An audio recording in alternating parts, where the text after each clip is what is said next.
I approached the council because I've been asked to leave by a family member whose tenancy it was. I was told the prevention duty had kicked in, but I still haven't even spoken to a housing officer. I'm told there is a backlog, but now I'm sofa surfing. What shall I do? Now, the short answer to this, or the very short answer to this, is that the person should complain immediately to the chief executive officer of the council, and also copy in their local ward councillor, the local MP, and if there is a councillor who's in charge of housing, where their portfolio covers housing, then you should copy them in as well. I'd also probably go and book to meet up with the local MP just to explain their situation to them, because they can advocate, and this sort of situation is very common for them, so they kind of know what they're doing. They might not know the ins and outs of the law, but they will know who they need to speak to in order to get this sorted out.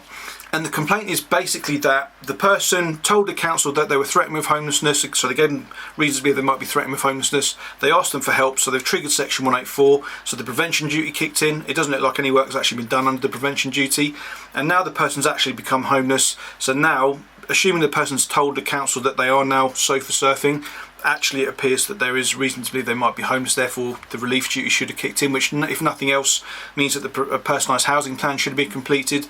And if there's reason to believe that they might be homeless, might be eligible, might be in priority needs, then the council should have offered temporary accommodation to them. So in one sense, you may already be in the ballpark of getting compensation for a situation like this, where the council simply hasn't responded to the situation. And one thing I'd say about this is, for those housing officers who wave their hands and say there's nothing we can do, we don't have enough staff, basically staff levels and resources that councils put into homelessness teams are entirely a political choice. I used to work at Bedford Borough Council. I whistle blew there, then I set Just Us up with my friend John, and since then the Bedford Borough Council has increased their temporary accommodation stock ninefold, so by 900%. There used to be 61 units, there's now something like 530 or something, and it's still climbing. And that is because we raised these complaints robustly, we got compensation for people, we then used these findings to then lobby the local politicians, and they made a decision somewhere around 2017 that actually they were going to try their best to discharge their duties lawfully. That has loads of benefits for local people. It also saves them money in other respects as well.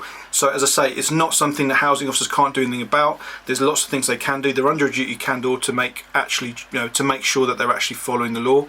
And if they're not doing that, then there are internal processes they can follow.